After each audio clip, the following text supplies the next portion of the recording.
What's it like to play the Nintendo Entertainment System?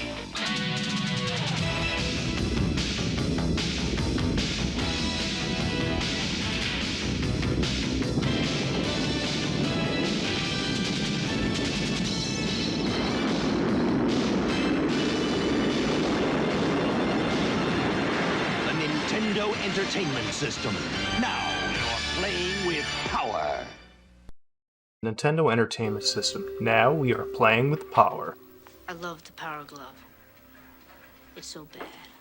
This was the time where games became mainstream and cemented in my life forever. I remember getting this console from Santa. Yes, that Santa. It came with a zapper and 2 controllers, and the Super Mario Bros. Duck Hunt combination card. It wasn't long until my brother had the zapper stuck against the CRT and was blasting poor ducks out of the sky with the dog laughing at him for his lack of skill. I myself was simply blown away by Super Mario Bros. The music and the graphics and the sheer amount of secrets there had me hooked. Many of the castles featured very specific routes you had to take in order to complete them, which being so young, I skipped all that and took the warp pipes. Super Mario 2 was introduced to me by my babysitter at the time, by the simple question, "You like Mario, right? My younger brother has Super Mario 2 and I can bring it down with me." Well, that was a night. I played it for hours as Luigi. The graphics, the music, and the gameplay were leaps and bounds over Mario 1. But I remember saying, what? No 2-player? There was no way of me knowing at the time that this was a North American release only, and a slightly changed version of the Japanese game Doki Doki Panic. I fondly remember the bosses, and I especially liked the whales. Super Mario Brothers 3!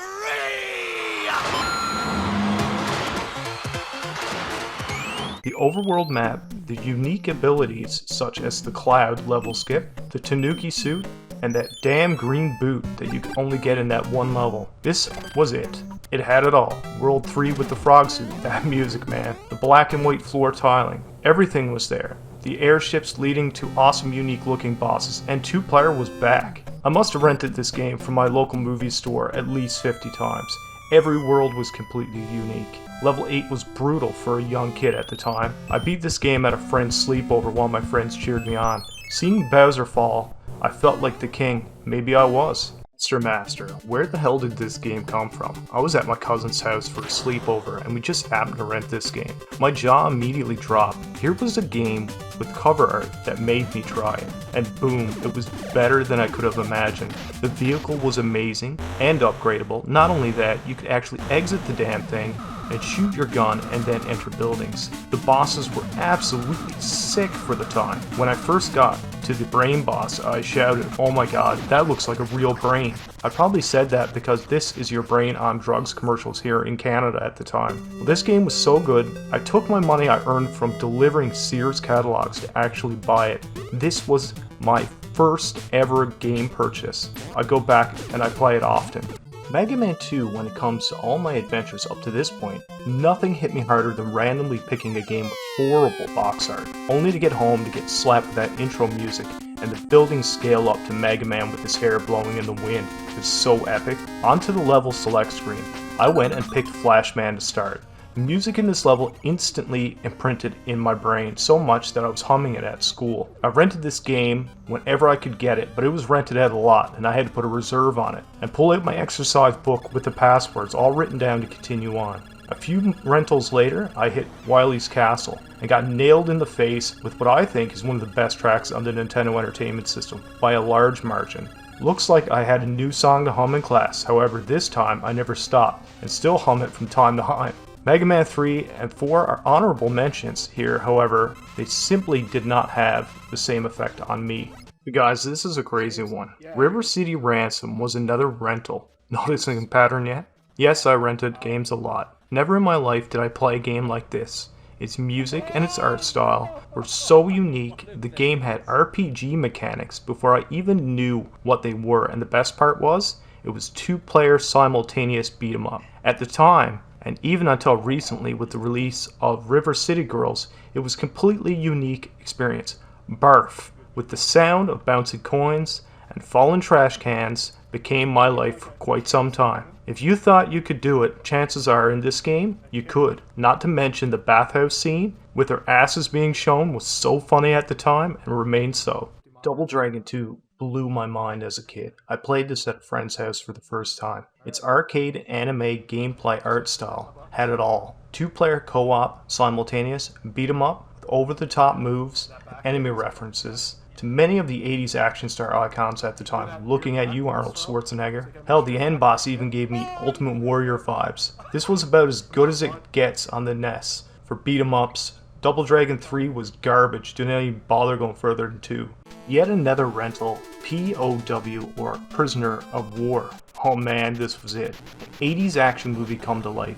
You start off in a cell with a makeshift explosive, and now you're surrounded by enemies, helicopters, and all sorts of craziness. The soundtrack is pumping, and you can grab knives and guns to fight your way into freedom. A must play in my opinion. Magic of Scheherazade is such an underrated game. I actually rented this one on a dare. A friend of mine at the time said, "I dare you to rent this game." We couldn't even pronounce its name at the time. In fact, I'm not sure if I still can pronounce it. Maybe I was wrong there. This was one hell of a surprise RPG with a mix of action-based combat, and turn-based. Not only that, you could recruit people and creatures from throughout your journey, and it even had magic time portals. The music in this game was epic, the good kind of earworm. What a gem this was. I go back to this one ever so often, and I'm still blown away. A diamond in the rough for sure. Ninja Gaiden 2 opening scene is about as badass as it gets in video gaming. This was as anime as the NES could possibly compute at the time. If somehow you never played this before, you simply must. The difficulty is punishing, yes, but its cinematics, combat, and music are among the best games ever made for the NES. I would argue this game had it all and is superior to Ninja Gaiden 3 in every way. You have encountered a slime. What will you do? Fight? Run? That box art sold me. The game itself was a slower paced RPG. However, at the time, I had never played many as engaging as Dragon Warrior. I rented this one at a magic land named Blockbuster that smelled of carpet and popcorn in a large city where we were staying at my parents' friend's place. Blockbuster, popcorn, and killing slimes, it was the perfect weekend.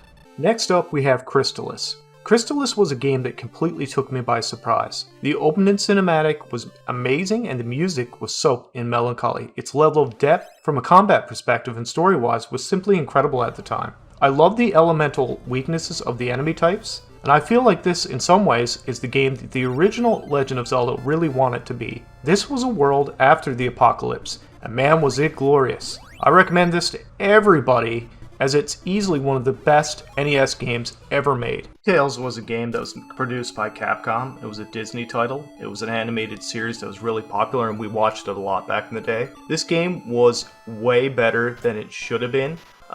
The level variety, the bosses, the secrets in the game, and the replayability, in my opinion, still has not been topped. There was a recent remaster of this game, and I feel like it lost some of the magic. However, the enemy variety here and the transparencies that you see in the winter Himalayas, this game is perfection. I love it, and I still play it often today. I consider this to be the best of the Disney Capcom titles for the Nintendo Entertainment System, and a must-try for everybody. If DuckTales was the best, then Chip 'n Dale has to be second best. 2-player simultaneous co-op, where you can actually pick each other up, you can pick up boxes and you can kill your enemies. There's tons of levels, there's an overworld map when you pass this first level, and actually you get to choose the path in which you go from there on in. The enemies, like I said, are great, the bosses are fantastic, and that music is killer. I love this animated series, and I think you should try this game. Can't think of a better way to finish off the Nintendo Entertainment System than Final Fantasy. I'm not going to recreate the wheel on this one, as it's been done way too often. I played this for the first time at Jerry's, who we actually featured on this channel quite a few times in our Basement series. You literally got to pick everything out in this game. The combat was super advanced, the story was like nothing ever told at the time. There's a reason Final Fantasy is a household name, and this adventure started it all. I cannot say it enough. You should complete this game at least once in your life if you like RPGs. And that's going to do it today, guys. Don't forget to like and subscribe for more games that raised us retrospectives that will be coming in the future. Bye now.